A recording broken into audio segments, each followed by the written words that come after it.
Exactly 40 years ago, آج سے 40 سال قبل حضرت خلیفۃ المسیح رابع رحمہ اللہ نے سن 1953 میں ایک خطبہ اس بر اعظم آسٹریلیا میں ارشاد فرمایا. رحم اللہ علیہ. Hazrat Khalifah Rabi in 1983 he explains to the Jamaat that if جس میں آپ نے فرمایا کہ اگر آپ لوگ خدا تعالیٰ سے آزاد ہو جائیں گے تو ہر چیز کے غلام بن جائیں گے. in freedom from God you will be enslaved by your آپ اپنی desires. خواہشات کے غلام بن جائیں گے، آپ رسوم و رواج کے غلام بن جائیں گے. لیکن اگر آپ خدا تعالیٰ کی غلامی اختیار کر لیں گے تو ہر چیز سے آپ آزادی حاصل کر خدا لیں کی گے. غلامی میں ہر چیز کی آزادی ہے، لیکن خدا سے آزادی میں تم ہر چیز کے غلام بنو گے. کچھ ایسا فضل حضرت روحانی استعدادوں کو بڑھانے کے 3 دن جن میں ورزشی مقابلہ جات کے ذریعہ اخوت، بھائی چارہ کو فروغ اور ساتھ ہی ساتھ نوجوانوں کو ان کے حقیقی مقاصد کی طرف توجہ دلائی گئی. اس اجتماع کا آغاز پرچم کشائی کے بعد نماز جمعہ کی ادائیگی اور پھر ایک پروقار افتتاحی تقریب کے ساتھ ہوا. On 29th September.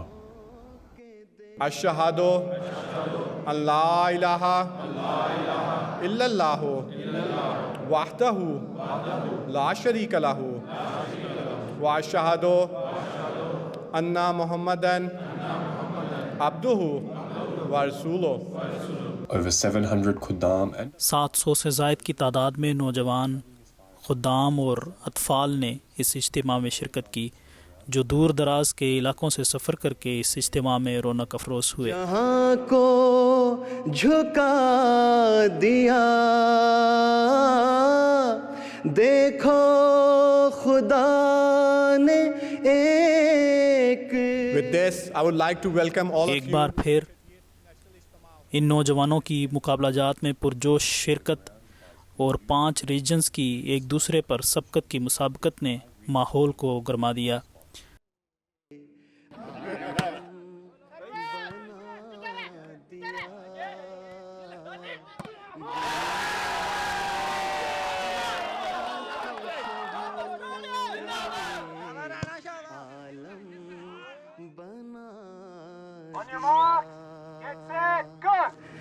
جو کچھ میری مراد تھی سب کچھ دکھا دیا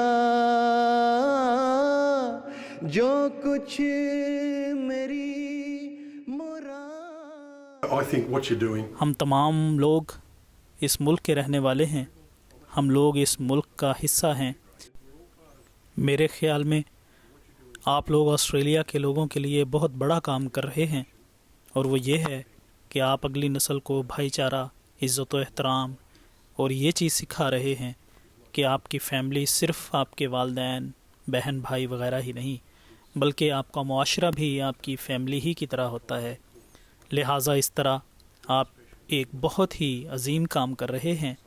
میں نے کچھ تقاریر بھی سنی ہیں، یہ بہت ہی عظیم ہے.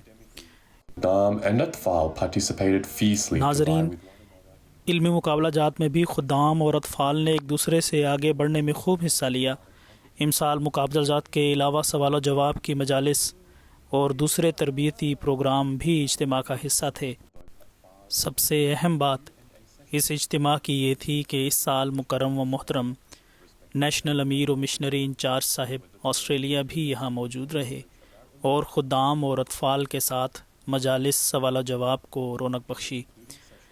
اختتامی تقریب میں صدر مجلس خدام الاحمدیہ محترم عدنان قادر صاحب نے خطاب میں خدام و اطفال کو اجتماع کے حقیقی مقصد کی طرف توجہ دلائی. We are far from achieving our purpose. آپ نے فرمایا کہ ہم ابھی اس اجتماع کے اصل مقصد کو حاصل کرنے میں دور ہیں، اور یہ مقصد روحانیت کو حاصل کرنا ہے. یہ اجتماع ہمارے لیے ایک صدا ہے اور روحانیت کو پروان چڑھانے کے لیے ایک موقع ہے، لیکن اصل ہدف تب حاصل ہوگا جب ہم اس کے نتیجے میں ہمیشہ کے لیے اپنے مقصد کو سمجھ جائیں گے. مکرم و محترم نیشنل امیر و مشنری انچارج صاحب آسٹریلیا صاحب نے دعا کے ساتھ اس اجتماع کا اختتام فرمایا۔ Take this message with you that this is what Hazur wishes from each and every one of you. آپ نے فرمایا یہاں سے اس پیغام کو اپنے ساتھ لے کر جائیں جو حضور انور ہم سے چاہتے ہیں۔ ایک خادم کے طور پر اللہ ہمیں اس ملک میں اس لیے لایا ہے تاکہ ہم نئے لوگوں کو احمدیت کی آغوش میں لائیں۔ اب ہم دعا کریں گے۔ دعا میں پیارے آقا کو یاد رکھیں، اپنے خاندان کو، اپنے خدام بھائیوں کو دعا میں یاد رکھیں، نیز جماعت کی ترقی کے لیے بھی دعا کریں۔ اللہ تعالیٰ آپ سب کا حامی و ناصر ہو۔ اللہ تعالیٰ ہمیں توفیق دے کہ ہم اپنے نوجوانوں کی اصلاح کے ساتھ اپنی قوم کی اصلاح کرنے والے ہوں اور خلافت کے ساتھ اطاعت کے ذریعہ ایک مضبوط تعلق جوڑنے والے ہوں۔